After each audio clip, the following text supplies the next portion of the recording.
morning, everyone. I'm Mary from Rocky Mountain Gardens, and I am here today to share with you my collection of houseplants.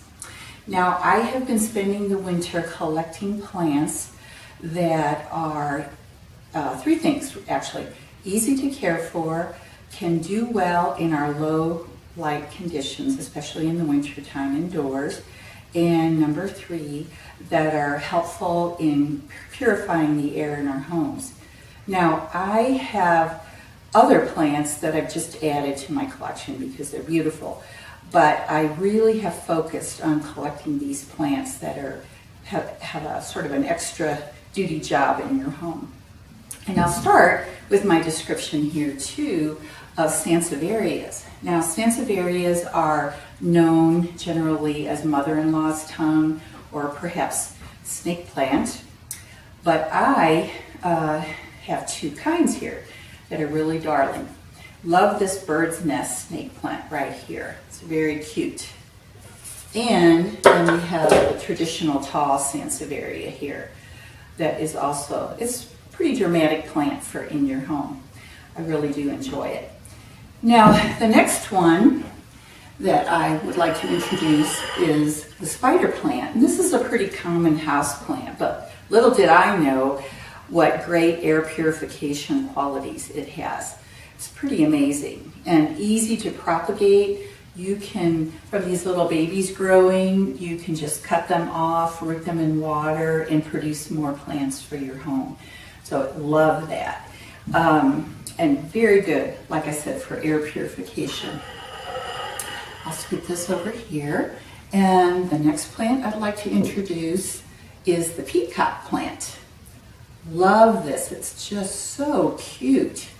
And it also has some air purification properties, but adds a lot of beauty to your home. Does excellently in our low light conditions. Another gorgeous plant is this Peperomia variety. The common name is the baby rubber plant, and it's quite pretty. I really do like it a lot. A great addition to any collection of houseplants.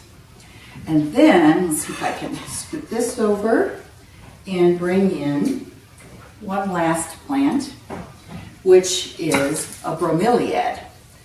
And doing some research on this plant recently, I found out that it actually takes in carbon dioxide during the day and releases it at night, releases oxygen at night. So because of that, it's an excellent plant for your bedroom. And a tip I also read about for watering it is to water it right here in the cup in the center of the plant. And then the water will filter down to the roots.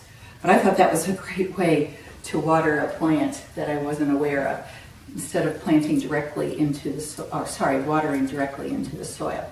And you can just let the plant do its thing and soak up that water as it drips down. So these are all non-toxic plants that are safe to have in your home for pets and children. And my next video, I'm going to be showing you some of the plants that I have collected, which are good air purifiers, but do have toxic qualities that you have to be cautious about. Okay, I wanted to be sure to add, before I move on to toxic plants, two non-toxic plants that I actually have been hunting for since this winter began. Haven't been able to find them. So sometimes it is difficult to locate specific plants that you're looking for. I have been to multiple nurseries, even to grocery stores, and sometimes you can score a pretty great plant in a grocery store. But not yet have I found the cast iron plant, nor have I found the lady palm, which is also known as the bamboo palm. That plant, the lady palm and the cast iron plant, are both non-toxic plants that you can have safely in your home, and they meet all my other requirements They do not need a lot of sunlight. They do well in low light conditions, and they are great for air purification. And so I wanted to add those names to your list if you're looking to start adding to your collection of houseplants. These are two you might want to start looking for. Okay, so here is a collection of houseplants that I have started this winter. And I wanted to separate the toxic plants from the non-toxic plants for you, so you can consider which to purchase for your home. These plants here are all chosen because they help to purify indoor air, with the exception, I'm going to come over here slowly to my small aloe plant that I just got.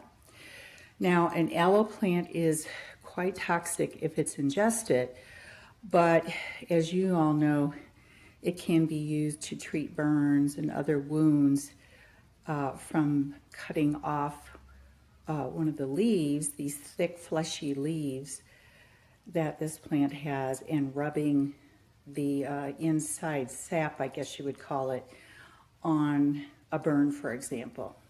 You often find aloe as an ingredient in burn creams. So I do have this plant in my house. It doesn't do a lot for air purification, except for, like all plants, it does take in carbon dioxide and gives off oxygen into our indoor homes. So aloe is a fabulous plant for those purposes, but you must be careful. Like I said, it is toxic if it is actually eaten and ingested. So my next plant that I have here is a variety of Dracaena. And there are many different varieties of Dracaena, but this one I particularly liked the colors. So this is what I purchased. It is also a great air purifier. My next plant is this taller dragon tree plant, another one on the list of plants which offer air purification, but it too is toxic. You can see it has 3 branches coming up and these thin leaves, which are quite nice. And our next plant is called the peace lily. And this is very commonly found even like in grocery stores. So it's an easy plant to find for your home. And mine has one little bloom on it right now. I'll try to come around here so you can see it a little better.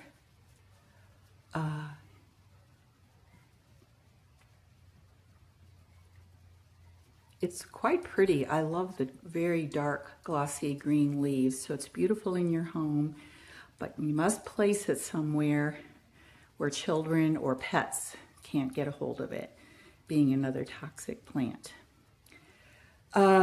Next, I would like to show this variegated English ivy, which I think is quite beautiful, but it has a place up high on one of my pieces of furniture because of its toxicity, but a great air purifier.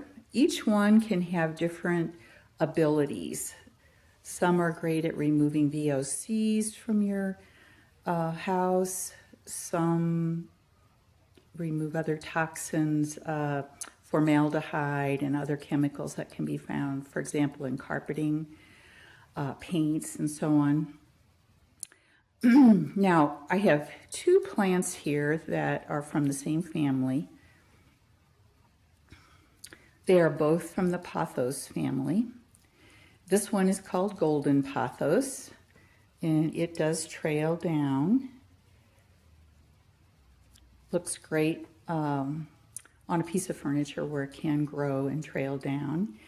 And it's one of the top plants for removing impurities from our air indoors. However, very toxic, so be very cautious where you place this in your. Okay, and to continue, this is another variety of pothos that I wanted to share with you because it's so gorgeous. It is called Marble Queen Pothos. Look at that foliage color. It's just so bright and gorgeous, especially in the winter time. So this is my collection of toxic plants for the indoors. And although they're toxic, they also offer us help in our indoor environments. Okay, and I wanted to add one thing to this video. I actually have a Pinterest page, and it's called Rocky Mountain Gardens. And on that page, you can find boards divided specifically by type of plant. So there is a board just on indoor houseplants, the best ones for your home that we talked about today, and a few others. And I think you will find that it can be a good resource in the future as March and April and May start rolling around. You'll be able to find the names of plants that are the very best plants for growing in our climate here in the Rocky Mountains. Longest blooming perennials, best sun perennials, best shade perennials, best vines and ground covers, and so on. So if you'd like to have a beautiful garden and you'd like to have a resource to check out, look at my Pinterest page. And thanks for watching until my next video.